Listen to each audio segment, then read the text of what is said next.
This is going to be a resource on how to write a quote analysis. There are several steps that's important to follow when you are trying to explain the importance and the significance of a really important thought that you took from a text. This is kind of a how-to guide that you can use to make sure that you have all the steps in and that you can use to develop a strategy when you see this kind of an essay question.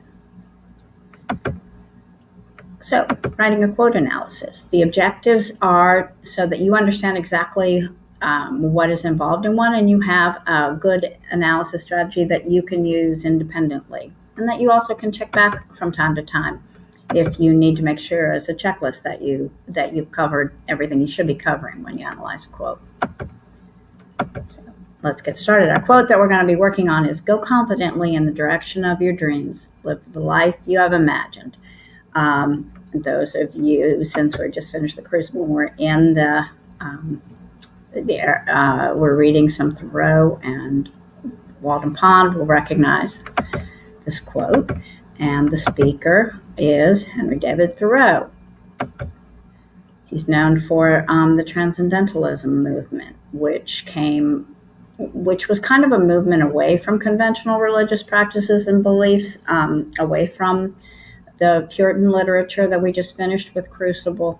There's a picture of him. Remember, he was really walked away from society to decide and think for himself. The context, what's happening in the text when the quote's being said. So first you're going to explain how, the quote that you're analyzing, did it appear in a play? Is it a bit of dialogue or is it a philosophy? In this case, it's a connection to his ideals. And here's a good example. Then, so what? Like, why did you choose it? Why did you think it was important? Go confidently in the direction of your dreams. Live the life you have imagined.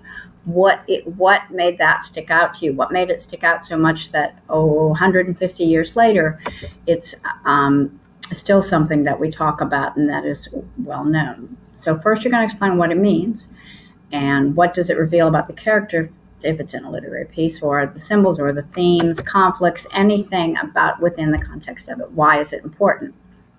Here, because he's a philosopher and a thinker, Thoreau is reminding people that you have to make your choices and do it without looking around and do it with no regrets.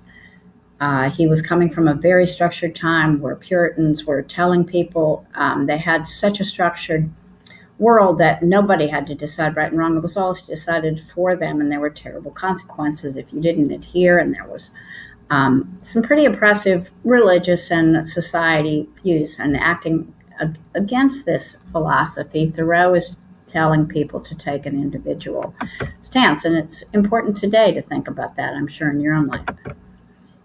Interpretation is where you look at the quote, go confidently in the direction of your dreams, live the life you've imagined, and think about that, how that might apply to you in in your everyday life.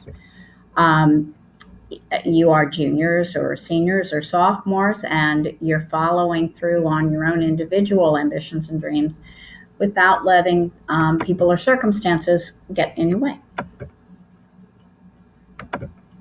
So then in your analysis, as you get to your conclusion, you're going to put all 5 together. And you might write a paragraph somewhat like this. Henry David Thoreau, I've identified the speaker, known as one of the founding fathers of Transcendentalism, provides some words of wisdom that serve as a reminder that one should follow their dreams without being detoured or swayed by the influence of others. So I've now explained the context when we found the quote. And I'm going to paraphrase it. Thoreau is simply reminding people to live the way in which they imagine living, that one must do so confidently with no regret. In acting confidently, one will not allow others to interfere with the goals and achievements that he has in mind for himself. When the path and the dreams are clear, do not allow others to distract you from the life that you've envisioned. And I've related it to our own lives and kind of summed up my thoughts in the concluding sentence. So to reflect on this, do you have a plan to analyze a quote? And will I include the necessary components? You certainly can come back, see this video again, and check to make sure all 5 are covered. and ask yourself, do I need anything clarified before I begin?